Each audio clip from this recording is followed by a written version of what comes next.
Jai Jhulelal ji, Satnam Sakhi, and a warm welcome to all our viewers. Thank you for all who are joining us on Facebook, on YouTube. Welcome to another session of Q&A with us here this evening. It's often said that the eyes are a window to the soul. And while this may or may not be the tangible truth, the eye is certainly a window to many health conditions. See, without even reporting your medical condition, your eye doctor can learn a lot about your general health, cardiovascular issues, diabetes, thyroid, autoimmune disorders. They're but some of the few health conditions that can be detected during a sight test. I guess not all of us knew that, yeah? Having your eyes thoroughly examined is a lot more than just getting another pair of new glasses or contact lenses. Do you know, when an eye doctor observes the retina and the optic nerve during an exam, they're actually looking at an extension of your brain because the eye is the only place in the human body where part of your central nervous system is visible. And that's a super cool fact to start the show off with. Today, as part of our ongoing series on health, wellness, and restoration, Dadu Zain has invited Dr. Savitha Bhatt to be with us. Dr. Savitha is an ophthalmologist and an eye surgeon with the Chelaram hospitals out in Pune, India, and she's got a few decades of experience in this field. Her current area of focus is in medical and surgical care of glaucoma, retinal disease, and cataract. But prior to this, she even taught at undergraduate levels at ophthalmology at her alma mater, the Christian Medical College. Now, apart from this very illustrious career, she has won best research papers at national levels and on a few occasions even published extensively in the field of glaucoma. She takes part in lectures, instruction courses, workshops. I mean, we're bringing one of the best to you. So without further ado, can I invite Dadu Zain, my mentor and the curator of this wonderful show, to please come on and welcome our distinguished guest with his wonderful Kabir Duas. Hari Om, Uncle Thank Ji. you. Hari Om, Anita. Hari Om, all the viewers. It's always a pleasure to be back in business of empowering our all the crowd, which we really Yes. enjoy. And now I would like to welcome Dr. Savita. Uh, can she come online? Hello. Hello, Hari Om. Hari Om, Doctor. Very pleased to be here. Thank you so much for your kind words. I forgot to say Jhulelal to everyone. Jai Jhulelal. Yes, Dr. Savita, I would like to welcome you in our traditional way of citing one couplet or doha from Kabir Sahib's uh, collection under the book of Kabir Speaks. So this today's pick is a little bit difficult. It's not so easy, but I'll try to. We have to say since I picked it up. It says, Sahib Kabir says, Kabir marag katin hai. This much you understood. Yes. Kabir says the marag katin hai, koi na sakaye jaye, koi na sakaye jaye. गए तो बहुरे नहीं, kusal kahe ko aaye. Now this is in Oriya language. It's not even in Hindi, so very few people can understand. So the translation in English is, Kabir, the path is very arduous. None can reach the goal very easy way. Few who reach never return, who then remains for the eternal truth to convey.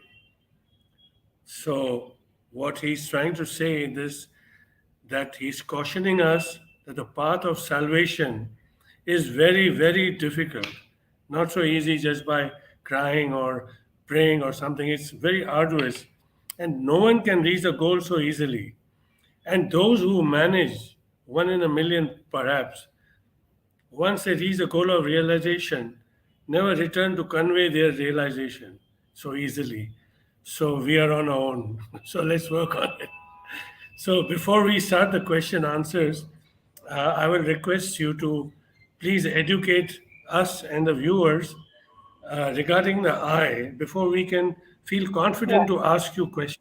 Questions, So yes. can you go ahead and take the show and let Pradeep Yes. focus on you completely? Yes. Thank you so much. That was a wonderful welcome, and I'm very happy to be here amongst all of you. And I'll just be going through some parts of the eye with this eye model. I hope you can see that, and I also have video to make it a little more clearer. So, as we can see, our eyeball, the only part that we can see over here is the upper lid, the lower lid. We have a white portion and we have a black portion. So, this is a kind of enlarged model of the same. We have the upper lid here and the lower lid here. So, we see only the eyes like this and two eyes which are encased in a bony orbit or a bony box.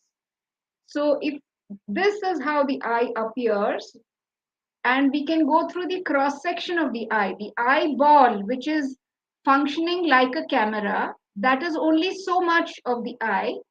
We go through the cross section of this, and this is how it appears. If you make a section, so you have a top. Is this visible? Clear enough? So the eye is actually a round ball, and it functions exactly like your non-digital camera. The rays of light will fall into this place, and it is regulated by this black structure. It goes into the eye and falls on the camera film like layer or the retina. So from the top over here, you have a transparent layer which is called the cornea. It is, you can't see it, it is transparent, but there's actually a layer. This layer is called the cornea. This black portion which imparts color to the eye, it is like a diaphragm or a rubber band. It can increase or decrease in size. Right. And behind that is the lens, crystalline human lens. It is actually very clear, or it can actually transmit all the light across. If it gets diseased with age or it loses its opacity, it is called, it becomes cataractus.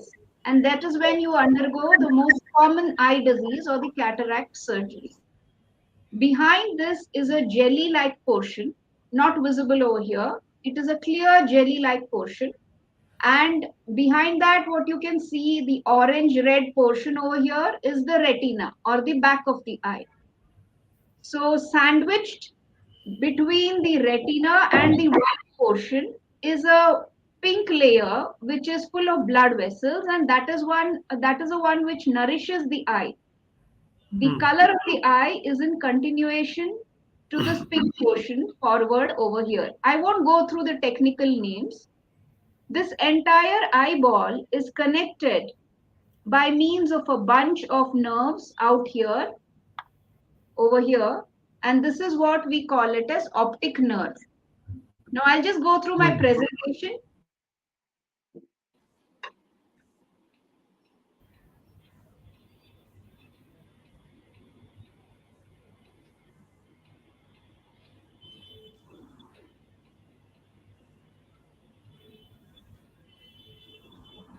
So what are the prominent features of a human eye? Is it visible? I'm sharing my Yeah. screen. Yes. Yes, it is. Yes. Like I told you, the human eye is very much similar to a non-digital camera, the ones which we used to use yesteryears, not the ones which is attached in the mobile phone nowadays. And it gives a clarity of the picture up to 576 megapixel, which is a wonderful thing. It gives you auto-focusing abilities. It has great image stability, and it works both in conditions of low and bright illumination. There is no charging of battery or anything to be done, and it works 24 into 7 apart from the time that you go to bed. So this is a short video. It will be self-explanatory. I'm not running through the entire of the video. So This is actually cased inside a bony orbit, and it is very in close proximity to the brain, like you saw in that picture. And the rays of light goes into the eye and it gets focused into that red spot. So this is how the eyeball appears, the white portion, the transparent portion, and this is what imparts the color of the eye. You can see it moving like the rubber band, and it helps us regulate the light entry into the eye. You can see the light entering over here, and it becomes focused inside.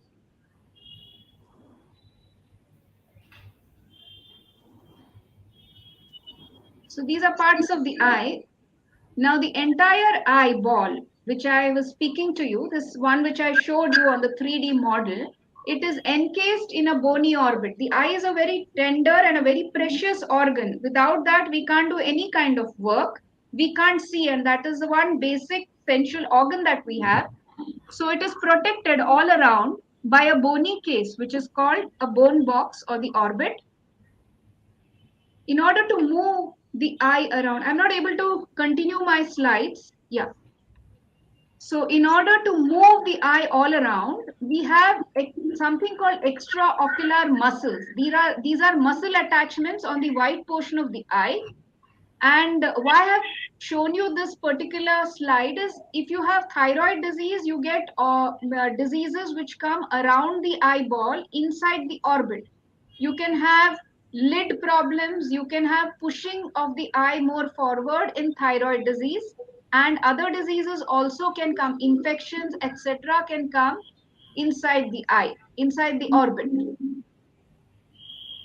Now this is the front of the eye. It was better seen, visualized on the video that I've just shared with you. So I just wanted to let you know there is a transparent portion in front of the eyeball which helps transmit the eye, and it should be absolutely clear. Okay. So this is So, how we see all the images. Yes, Dr. Savita, when yes, I see this eyeball, yes, I cease to wonder what a magnificent, Yeah. you know, organ this is, and how did there's no Yes. man who can replicate this. yes, God must be really top of the line. God is yes, great. yes. So, and we Even take so created. many things for granted, Yes, and today's today's talk is really an eye opener for us. truly So, so. what I'll do, I'll ask you first one or two questions, and then I'll give the floor to our specialist, Anita. So, I Correct. just wish to know that what are the most common eye diseases that we generally encounter? What are the most common eye diseases? So I think, are my slides visible now? Yeah. You can see this. I have already explained this, so I'm not going through the slide. You can see the slide? No. No, we cannot. But you can just tell us about the different Okay, eye diseases okay, in theory, so that we all know. right, all right. In theory, I'll just go through this entire model. You can have diseases which affect the white portion. There is a Okay. skin around this. You can have lid infections. You can have this infections affecting each part of the eye. Other than that, the most common diseases is what I had already mentioned while explaining the structure. Everybody knows about cataract. If you have pressures inside the eye, similar to pressures inside the body, which we all are aware of, that is called blood pressure, there is a kind of pressure inside the eye, which is called, if the pressure rises, we call it glaucoma. The Right. retina behind the eye or the camera film like layer can get affected in several diseases, in several systemic diseases, that is, in diabetes, in blood pressure, in high cholesterol. You can get affection of the retina. So even if the patient comes and tells that we do not have diabetes, we do find that there are changes in the retina, and we sometimes send it to the physician and tell them to get it evaluated. Very, So it very well. happens more often than not. Optic So, nerve, which is connected to the brain, and like Miss Anita was mentioning, it is a true window. So whenever you have any problems in the brain, or sometimes you have lesions inside the brain, the optic nerve tends to get swollen. So the Right. first person to recognize that is often the eye surgeon, and they detect that there is something wrong in the eye, and it could be connected not directly to the eye but to the brain. So these are different parts of the eye, and you can have different diseases connected to each part of the eye. okay. The vascular portion, which imparts color to the eye, that can also get inflamed, and we have a group of diseases called uveitis. That is to be brief. What UVI. about glaucoma? Did So you I told discuss? you, yeah, I told you that if you have pressures inside the eye which are raised, the Yeah. raised pressures are called glaucoma.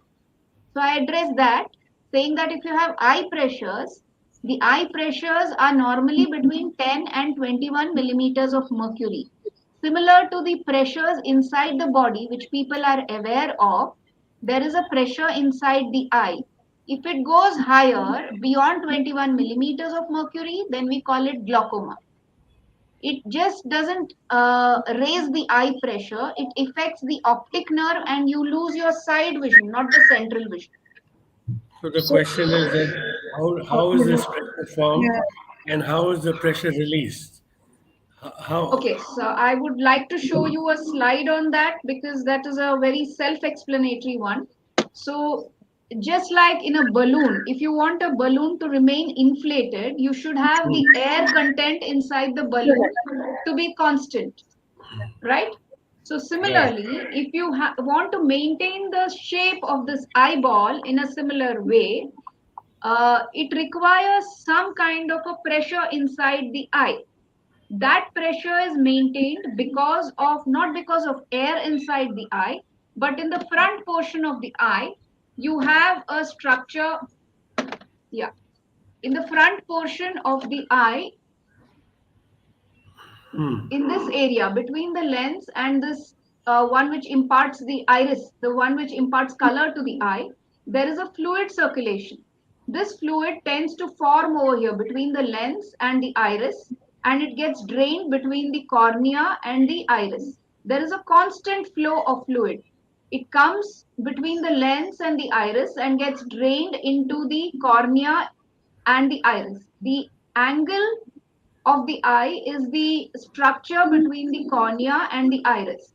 So there is a continuous flow, and this flow of the fluid is what maintains the shape of the eye. This continuous flow also maintains the pressure inside the eye, and the pressure remains between 10 and 21. But is there a surgical cure for glaucoma, or how does glaucoma cure? So there is no cure for glaucoma. No cure. There is no cure, but you can definitely control glaucoma. It is just like diabetes and blood pressure. You can't eradicate it, but you can definitely control it. So you have several modalities to control the glaucoma. Once you have glaucoma, you cannot get rid of it by, let's say, diet. There is no diet for glaucoma. There are eye Okay. drops with which you can maintain the eye pressures. If at all the doctor recommends, you can undergo certain laser procedures to reduce the eye pressure, and that in turn protects your optic nerve health, and that in turn protects your vision. So glaucoma is a result of three things. The eye pressure which raises inside the eye. It's like a balloon. If you take a balloon and Yeah. you push in more air that it can retain, the balloon bursts. But in our case, in the case of the eye, it will not burst, but it will damage the eye optic nerve which is behind the eye progressively, and that will result in drop in vision of the side vision, not the central vision. It will be the side vision dropping without the person's knowledge. So in order to maintain the eye health, one should always look after the eye pressures as well, and when you go to a eye surgeon, you should always measure your eye pressures. Right. Okay. When That you is say side vision, what really you mean by side vision? I mean, So we take this for granted, but actually we know we have the ability of color vision. That is something that you can decipher and distinguish different colors, red, green, blue. That is an ability of the eye to distinguish different colors. We also know that we have sharp vision. When the eye becomes blurred, we know that we have foggy vision. And once you wear your glasses, your vision becomes clear. So these two aspects of clear vision and color vision is known to most of us. But there is a third aspect which is called side vision, because of which we are able to walk on the road, or we are even able to drive a car without hitting the other person coming from the other end. That is the ability of side vision. We are able to make out that there is somebody coming from the side without actually looking at him. True. So if I close one of my eyes and I'm looking at you, let's say, I know from my peripheral vision that there is a lady, Miss Nanita, over there. Without looking into her eyes, I know that she's there. That is the ability of my side vision. In glaucoma, that side vision tends to get constricted or restricted. So that area cannot be seen. If your eye has high pressures, that area kind of becomes affected, and it gets affected irreversibly. So you cannot reverse the damage, and it is always better to get it checked, control it, keep the pressures low, and go for regular checkup. It seems to me that the eye is one of the most neglected organs of our body, and we tend to go to doctors only when we get a pain or Get affected. some kind Yes. of a boil or something like that. Yes. So, what would you recommend? Because we all believe that prevention is better than cure. Yes. Yes. So what would you recommend immediately to the viewers that what precautions they should take at any given time? The So youngsters well, must take care of it, yes. including the middle aged and old. So let's go through age wise. Nowadays, all youngsters use a lot of screen. There's a whole lot of people using screen. Even now, we are sitting and using screen, and throughout our work style, let whatever it is, even if we are not into the IT world, we all have a tendency to use screen, whether it's our mobile or anything. So there are restrictions to use the screen, not just for mental health, it's also for the eye health. We tend to have more dry eyes with continuous usage of screen. Eyes get tired, they get gritty, itchy. So that entire spectrum of disease is called computer vision syndrome. This can happen in people who are from 20 to 40 age group. They have a lot of screen usage because they are always continuously 14, 15 hours of screen usage in some people, in India at least. And there are a couple of them using more than 5 to 6 hours of screen usage. Children nowadays, even their activities in school demand that they do use screen for some time. Other than that, when we go to a higher age group, let's say 40, it is mandatory to get your eyes checked up at 40, or if you're using the screen a lot, to even detect a very small eye power, you must use the eye power while at screen, because your eyes are getting tired, you're exerting that much force by not using those glasses. At age 40, it is necessary that you get your eye power checked, your eye pressure checked, and get a peek into your optic nerve and your macula. And if everything is hunky dory, you can leave it like that. And let's say visit the doctor a year later. If you have, sorry, is that, Yeah, periodically then. So yeah, one, period. yeah. Once a year, annually will Okay. be. So if Okay. you have diseases like diabetes and blood pressure, definitely you must seek an opinion whether you're 40 or younger. Right. That's about it. Okay. Okay. Okay, I guess Anita, go ahead and No, doctors made it sound so simple and it's anything but. This is such a depressing start. No, seriously. So, You can Dr. run to your doctor. No, really. I mean, the preventions also is like only screen time, and the saddest part is that we really can't do anything about it once we've got, high blood pressure in the eye, and it's such a delicate, beautiful part of us that we have. like Uncle just said, neglected. Doctor, you talk about, regular eye checkups. I'm going to talk about myself now. I'm absolutely ashamed. I haven't been to a doctor. All I've been to is to get my glasses done. Now, what's the difference between an optician, an optometrist, and an ophthalmologist? Because I'm hoping there are people who are as daft as me also on the show, who don't have a clue. I've not been to one, and I've got a high Yes. number. So I've only gone to get my eyes checked at an optometrist and get my glasses. So Okay. please tell us, and then we can, hopefully learn and garner and make our appointments for tomorrow. So just like you have specialization, you go to the doctor when you fall ill. So you go generally to a physician, and if you have a particular organ problem, let's say you have a urinary tract problem, then you go to that particular specialty, nephrologist. So similarly, the eye doctor learns everything about the diseases of the eye, ophthalmology. That is the person, ophthalmologist. Okay. So she is involved not just in dispensing glasses that we barely do nowadays, but we are more concerned about other diseases which I mentioned, like Yes. cataract, glaucoma, medical retina, retinal diseases, surgical retina.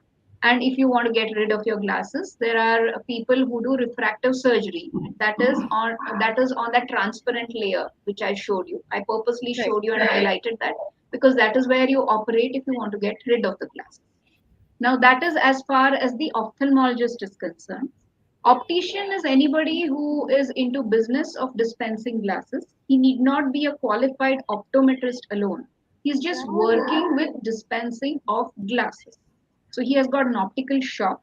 yeah. Generally, they have done some technical course, either a diploma or a glass dispensing course itself. These are available in India. I'm sure they are available abroad as well. That's the awareness. So they only deal with the optical part of it. Whereas an optometrist is a technician who work with us in conjunction with us, and they do the eye power checking part. And they are usually available in every clinic, in every ophthalmologist clinic, because they do the initial workup of checking the eye power, even the eye pressure, and looking at the angles, whether we need to go further and instill drops and check the back of the eyes. That Uh, is the work done by an optometrist. They are qualified technicians who work side by side to an ophthalmologist. Fair enough. Okay.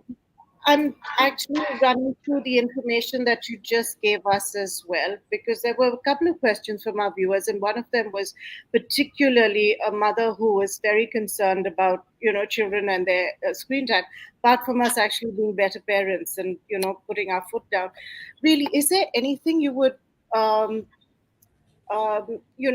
say to young parents about their children, because none of our kids actually were exposed to that much of screen time. We still had books, we still had, things. Yes, Everything's on the iPad now, and yes. schools are insisting on it.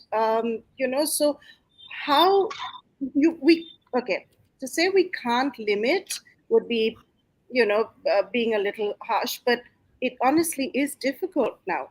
So in that case, and what is it? Is it just eye drops that we can help our children with, or what do you recommend?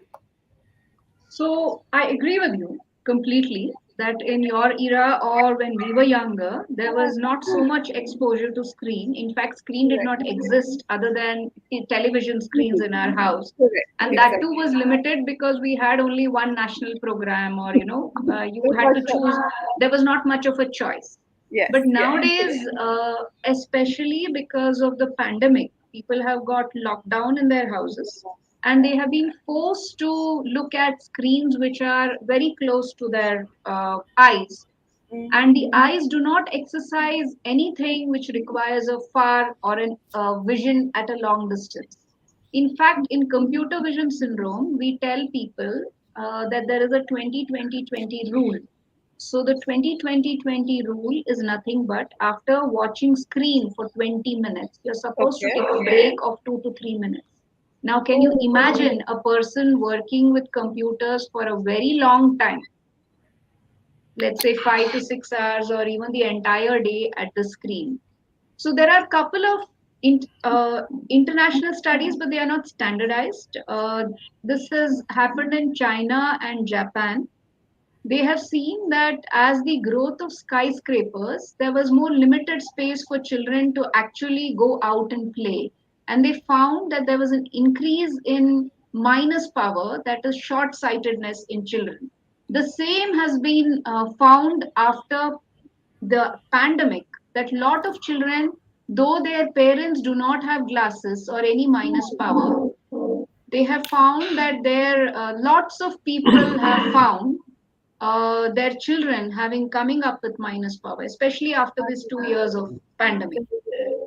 How to limit it was your question. So we should encourage them to go out and play, and we should push them out and limit the screen time, which is difficult, getting more and more difficult now in this era. But you can It's have a structured, let's say, play time for them. Either learn a particular sport, so they are, they are habituated to it. yeah. But this is the first time I'm hearing about the computer syndrome. Could you expound on it a little bit more? This 2020 thing is fantastic. I mean, I've definitely made notes about this, and I'm sure our viewers have too. Is there anything else to it, Doctor, that you could tell us about this? Uh, Yeah. So computer vision syndrome, actually, the name is very uh, Intimidating. it's a fantastic name, but actually there's nothing much to it. It's Okay. basically when you keep staring at and glaring at the screen, you tend to forget to blink. And Forget because you to forget to blink. blink, Ah, you have a tendency to develop dry eyes, right. gritty eyes, burning eyes. All these are indications of dry eyes. So normally an individual blinks around within a minute, he blinks around 10 to 15 times, Correct. which we forget to do because you are busy doing your work and you think that if you glare at the screen, you're going to finish it in within a particular time. So people have a tendency to stare at the screen for whatever reasons, and long hours of screen time. So the 20-20-20 rule is nothing but you have to keep the screen, whichever it is, whether it's a computer or whatever, at 20-inch distance or your arm's length distance. I'm showing it to you over here. One. Second, it should be 20 inches below your level of your head so that your eyelids cover the eye, and the surface which is exposed to the environment is a little lower, so that prevents dry eyes. And the other 20 rule I already told you, after 20 minutes you take a break of 2 to 3 minutes, which does not usually happen. So we modify the rule a bit and we tell people that you can work for 2 to 3 hours and take a 5-minute break. Okay. And it also helps in kind of stretching, because you're continuously sitting, and sitting is another defect which people have, or another problem which people have, continuously working on a laptop. I So you can thought go out for a stretch. chair yoga exercises that I've come up with as well. There's another question here that's come from a viewer, again with children. So, is there a minimum, maximum age? And everything's shifted now, Doctor, again, because we've got children who are back on that much of screen time. When? Because they're not very verbose, are they? They're not able to express as well. So they can't say, oh, my sight vision's gone, or I'm seeing things blurry. When would you, or what would it be for a parent to say, okay, I need to take my little one for a checkup? So the side vision problem usually occurs with people who are above 40, and people who require to be screened for eye pressure related diseases or glaucoma are people who are aged more than 40, people who have a family history of high eye pressure or loss of an eyesight in one of their kins. It could be 7 generations above. People who have had a minus or a plus powered glasses, people who have other related diseases like diabetes, blood pressure, asthma, migraine, and obstructive sleep apnea. That means when you sleep, you feel choked and you get up because you're not able to sleep. These are usually individuals who are very obese, very fat, and who have extremely short necks. Other condition is when you have a thin cornea, the transparent structure which I showed you highlighted on the video, as well as the structure which is right above the area iris, which imparts color to the eye. So that corneal structure, it should be 5 millimeter in measurement Yeah, thickness. If people have lesser, thicker, thinner corneas, they are said to be more prone to glaucoma. right. Okay. So back, so just so that we get this right, so for children, when are they going to go in? So, all right. So you were asking me about. So you mentioned about children with their side vision problems. That's why I Yeah, got deviated. I'm sorry. sorry Yeah. about that. So children require a screening ideally at the age when they join school. That is not preschool. They should be joining their the first standard, second standard Yeah, level yeah. after they finish the kindergarten. After before that, they are not verbal. There are ways to check people. There are ways to check children even at 3 months of age, at 1 year of age, and you can quantify that vision. But that is not always necessary. So, how do I know that my child requires an examination? Obviously, a child who has a red eye or a problem in the eye or a watery eye, the parents will definitely take them to the eye doctor.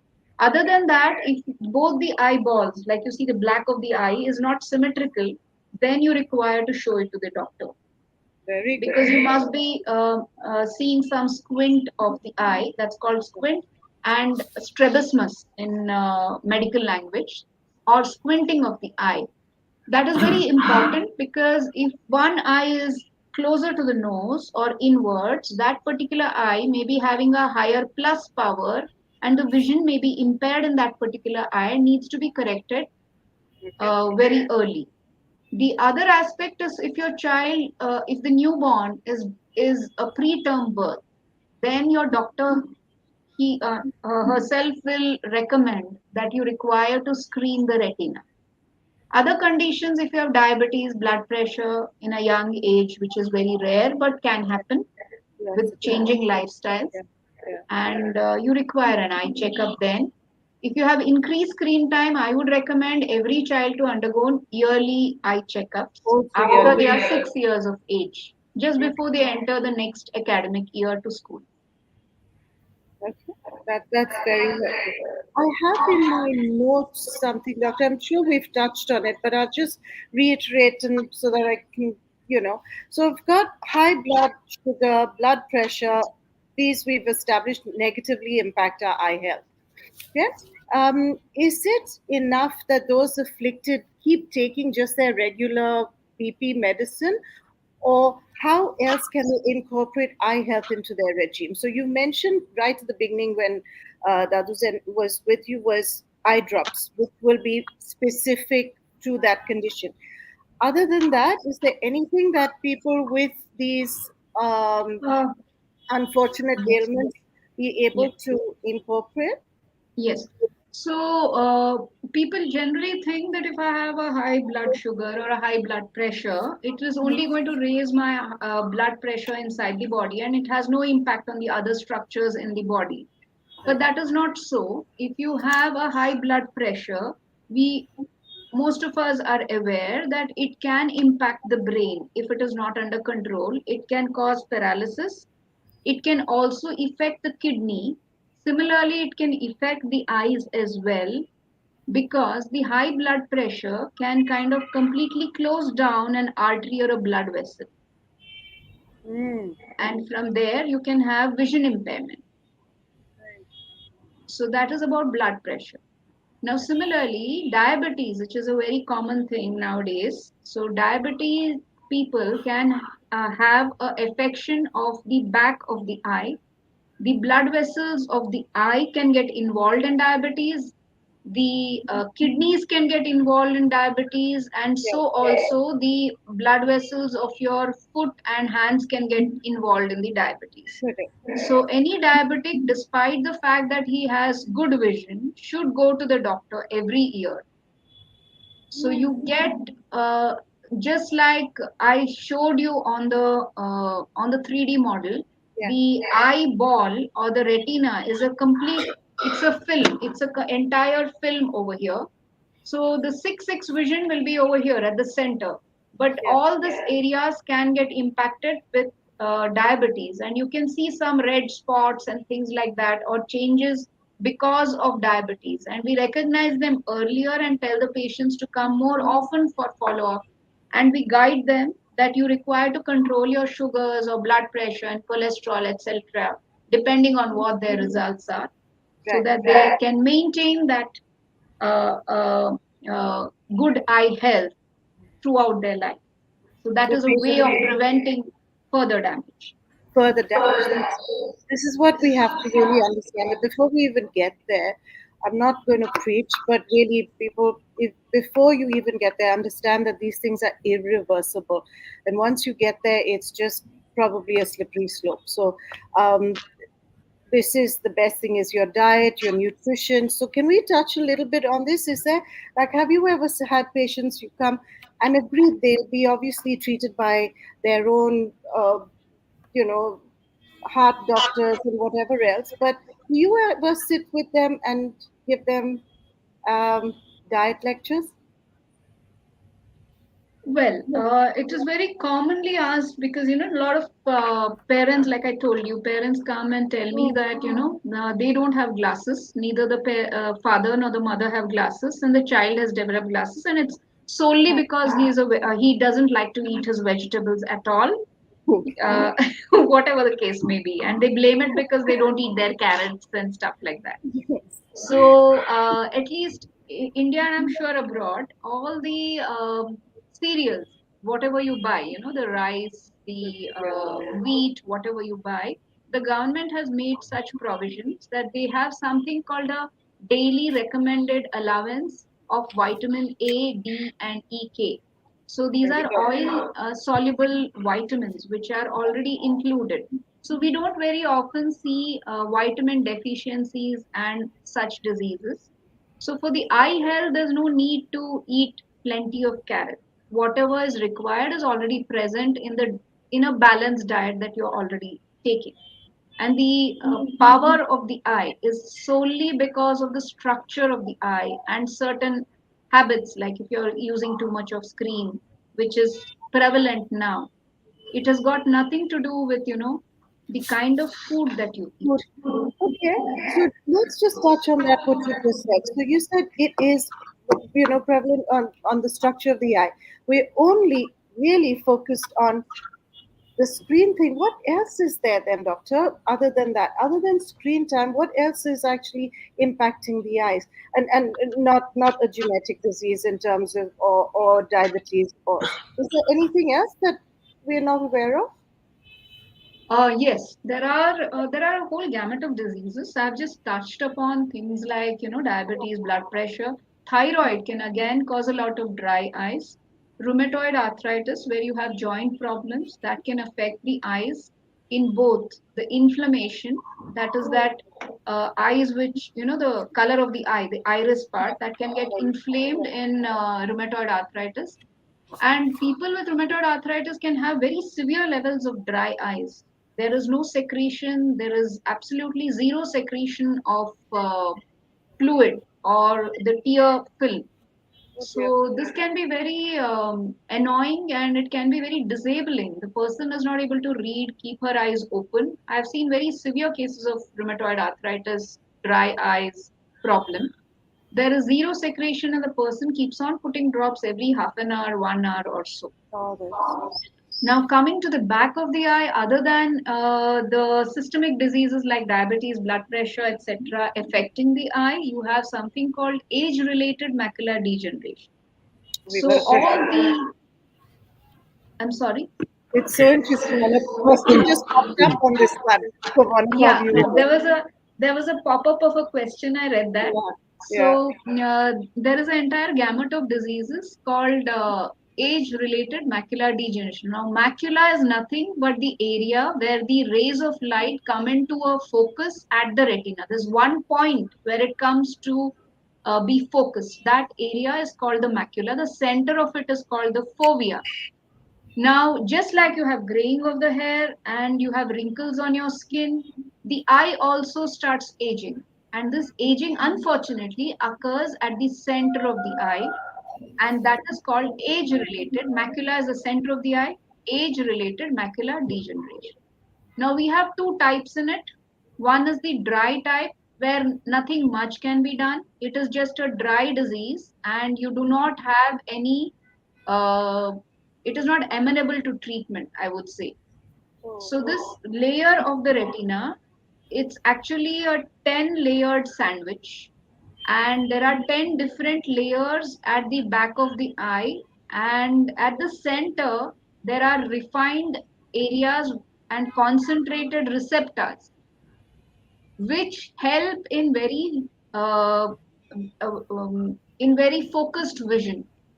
But in age related macular degeneration, especially the dry type, what happens is that areas get destroyed and the sharp vision starts coming down. So in age related macular degeneration, actually, I can see you, but I can't see the features of your right, face very clearly. I can see the correct. surround, and it's a blurry image. So the Yeah. person with age related macular degeneration never goes blind. He always has a peripheral vision. That is their fear. They are growing old.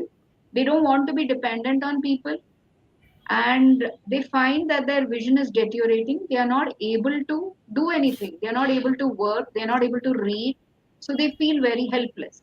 The other type, which is amenable to treatment, is the wet type. Now, in the wet, as the name suggests, there is fluid and there is blood. And there are several injections which you can take. There are different kinds of injections which you can take, which is available all across the globe. And these injections, unfortunately, requires to be taken repeatedly at an interval of 4 weeks. The current injections which are available, Peganex and other things, they can be taken up even at an interval of 6 weeks. One injection is not an answer to age-related macular degeneration. It depends on the quantum of the disease. If you have a large area involved, you require multiple injections, and that is, I think, what was the question. The I have question, already taken yes, 4 injections. Do how many more? How many more depends on the quantum of that person's disease. And we monitor how many injections by making a scan of this retina. All the layers of the retina can be seen by a scan which is optical based, and it is called optical coherence tomography, wherein you can see uh, all the layers of the retina without actually sectioning it, and you can view it and you can see whether there is fluid, whether there is blood, and what all structures are there. And once we give a injection, we can see how much improvement or how much deterioration is there with that scan. right. So for Okay, that question, Nita, sorry, carry on, Dr. Zed. you're through with your questions. There's so many more. How to be through? Never mind. I have few questions, Come on, let's important questions. So we yes, have covered the question of PJ Lal, right? Because he was worried about his 4 to 6 injections in 6 months Yes, he has taken. So yes, that has been answered, right? So yes, my question is that I had been to Singapore once, and one guy looked at my eyes, and he could check and identify certain problems in my body. So I was quite shocked that we understand that the eyes are the window of the soul. So is it a door to our body or a balcony to our body? Well, how yes. do you It's a see balcony to the this, body, right? this science? we didn't ask about LASIK, uncle, also. So is this science feasible? Do you know anything about this science? That Yes. looking at the eye, you can tell the problems in your body. Yes, the certain diseases I already mentioned: rheumatoid arthritis, thyroid, diabetes, and blood pressure. Very recently, there has been work on Alzheimer's disease. Now Hmm. they say that if you look at the eye, you can even detect an Alzheimer's disease, which can come up many years later. This is a very Oh, recent research. Yes, oh, because optic nerve is something. It's like you said, the only part of the central nervous system that it is actually visible. So there's some Right. work going on in that aspect. so just Now recently, you that mentioned also, earlier, sorry, So that, You, Anita, you want to ask anything? yeah, this is very important. So that means if we go now to get our eyes checked, that the doctor will be able to tell if we have a propensity towards Alzheimer's. No, that is a recent research going on. I just happened to mention that. That is Okay, not something that we do routinely. okay, so we can ask. You had mentioned earlier that there is no vitamin or no nutrition Hmm. in terms of curing eye diseases. So the question comes that what percentage of cure is there by surgical means, or what are the means for enduring eye problems? So Is there most any of the disease, percentage of cure? yes. Like there's more for surgery and less for endure, or how do you see this? So it depends on what problem you have. So we discuss certain diseases. I just happen to mention certain diseases. So one is the glass power, which all of us are wearing, and she was concerned that we did not address LASIK. So I'll just quickly mention that LASIK is a surgery wherein we get rid of the glasses, not just throw away our glasses. We do a reparative surgery on the top portion of the eye. I'll just show this. This makes it easier. This is the top portion of the eye or the cornea. So we put laser marks on the top portion of the eye, mold the structure of the eye such that the rays of light exactly falls on the retina. So that is LASIK, and it can be done between 18 to 40 years of age. Beyond that, your number keeps on changing for distance and years, so we can't do that. I'm not giving my age away. Horrible. I don't want to disappoint you. Seriously, so over 50s can't do it? No, you can't do that because every year there'll be change in the number, and the LASIK surgery is usually done as a one-time procedure. It's an operative procedure. You can't keep on repeating the procedure. Correct. Second issue is when you do a LASIK, you're putting in a laser burn and you're actually thinning this portion. You can't progressively keep on thinning it according to the number changing. So these kind of refractive surgeries are generally done up to the 40 years of age, not beyond. Okay. I told everybody I was going for surgery after I talked to you. But anyway, this is So my question comes: Yes. how do you see yoga eye exercises tactic. versus rectifying your short-sightedness or long-sightedness? I have not I've seen been short practicing, sighted. so I Yeah. feel that yoga exercises are very, important for anyone or Yes. everyone to follow. Yes. So yoga exercises, just like I mentioned, our children are hooked on to the screens. So just like any physical activity which will help them look at long distances, Hmm. similarly, a yoga and an activity will help them go off screen and help them maintain their eye health and not look at the screen. So that way it will help us have better vision. Other than that, each part of the eye, cataract, if you have cataract which is significant, requires surgery. Glaucoma can just be maintained at the same level so that it does not further deteriorate your nerves. Rest, thyroid, if you have thyroid, you require to improvise with exercise, maintain it so that it doesn't affect the eye. Good amount of water drinking. The Wow. dry Hmm. eyes cannot get completely abolished just by drinking water. Sometimes, if you have very severe kind of dry eye, you do require lubricants. And people need not be actually scared of these lubricants. They are not drops or allopathic drops which will have side effects. So that is the general thinking. Any allopathic drops will have side effects. Unfortunately, these are lubricant drops. They are tear-like drops, Yeah. which have zero side effects. And if you get ones which have no preservatives, they are extremely helpful. Only thing is the expense goes up higher because they are preservative free. So would you recommend people to do at least 5 minutes of yoga eye exercises every Yes, day? of course. Exercises, just like it helps the entire body, it will help the eye as well. And now, what advice do you have for people who sleep with their iPhone and Android and are Not constantly watching recommended. screen, and with Netflix and Amazon having so many Not movies, recommended. everybody's glued to the TV until 1 or 2 o'clock in the morning also. So So I forgot to how mention, do yeah. we, and some people have a TV in their bedroom. So how do you advise this? Oh, Electromagnetic currents TV from in the the TV. yeah, TV in the bedroom is not really recommended. Even if you have it, you set up a time when you know you want to watch just maybe up to 8 o'clock you can watch, and then you can turn it off just 2 hours before you go to bed, so that you don't have the effect of the screen on your mind or on your eyes. I wouldn't recommend the TV at all in the bedroom. One. Second, even if you want to watch a particular serial, let's say it's a weekend and you want to relax, so you watch it and then go to bed instead of going to bed with the device.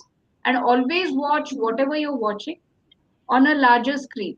That helps the eye health, not on small iPhones or on your whichever phone yeah. which you're using. Not recommended. Small screens definitely not recommended for children, not recommended for adults. It does cause eye strain and computer related problems. So what do you say? Suppose I'm using Android and a message comes. I'm tempted to see the video, right? So is there any distance one should have, or Think what? Not for the iPhone and this thing, but when people are working for, let's say, couple of hours, 10 to 12 hours, especially the guys who are doing, IT work and computer work, for them, the distance is recommended. I wouldn't recommend you to go to bed with the iPhone or any device at all. Okay. My last question is the role of genetics and also obesity on eye health. What do you have to say for that? Yes, role of genetics is definitely there. Just like uh, you have genetically transmitted diseases, age-related macular degeneration, which I made a mention of, yeah. that is genetically transmitted. You can even see that immediate family, just at the level of your grandparents, grandmother, grandfather, would have age-related macular degeneration. Eye diseases like glaucoma are extremely important in genetic transmission. If anybody in your family or in 7 generations upwards has glaucoma, has had glaucoma, which we wouldn't know because we don't have such strong pedigree charts. But if you do have, then of course you require to check out for glaucoma. There are certain other diseases like even cataract. It has something called an anticipatory cataract. If your parents have had cataract, let's say at their 50 years of age, the children tend to have a decade earlier, 40s, 30s, etc. So that is Uh, also genetically determined. Go ahead. You have any more questions? And then I'm actually scared right yeah, now. I lost go my ahead, and then grandmother. you can end the show also after you're through I with your question. can. Somebody's I have quickly two more asked. questions. There's a question. I have progressive eyesight. Can I get laser done? Depends on your age. She's in a late 40s. One, yeah. How we figure out whether they're eligible for LASIK, even if they are, if even if they are within that age group that I mentioned, you require to have a stable refraction. Sometimes at age 18, you have not completely achieved your growth in height, and similarly, because you have not grown to the particular height, your eye power also tends to keep on changing. So we do the surgery only after we have had a stable refraction or a same eye power up to 6 months or more. Then only we recommend the surgery. Otherwise, after you do the surgery, the eye power again changes. Okay. We do have to end. We literally have got few seconds. Dadu Zen, can we please have Doctor back on one of these times again soon? Thank you so much, everyone. Thank you very much. did you ask It's been Bhavika's a pleasure. question, Yes, Anita? I did. And Doctor just meant, Bhavika asked a question. and we have answered it already. Oh, Doctor okay. just answered it. I'm a Yeah. little short of Jai hearing now. Chukolalji and Darshako, please hit that subscribe button if you're on YouTube with us. Come join us again. We'll be with you back again very soon. Okay. God bless. Before we close, Anita, Thank you. I would like to thank Dr. Savita. Yes. Thank you very Thank you much so for much. being here It's with been a us. pleasure. With an Please come back illustrative, soon. visionary Thank you so much. Whenever talk you to invite. us and opening our eyes as well. Uh, Yes. and for everybody else, since I've come to India, I've been hearing a lot of hype about Hindu Rashtra, Hindutva, and things like that. And we met a very spiritual gentleman, and I've invited him next program, perhaps, to give us the spiritual viewpoint of these aspects that are raging in India, and to rectify or relax people who have any negative aspect of this subject matter. So let us see how he responds. If he comes in, it'll be a very interesting show. Anita, please go ahead and close the show. Thank you Thank once again. Jai Thank you. Jhulelal. you. Thank Jai you. Jhulelal ji. Can you ask And yes, Pradeep Bhaiya will put on Pradeep? very beautiful one that you've picked. Thank you, Uncle. God bless you. झूलेलाय विद्महे सिन्धुपुरुषाय धीमहि तन्नो वरुणः प्रचोदयात् ॐ झूलेलाय विद्महे सिन्धुपुरुषाय धीमहि तन्नो वरुणः प्रचोदयात् ॐ झूलेलाय विद्महे सिन्धुपुरुषाय धीमहि तन्नो वरुणः प्रचोदयात्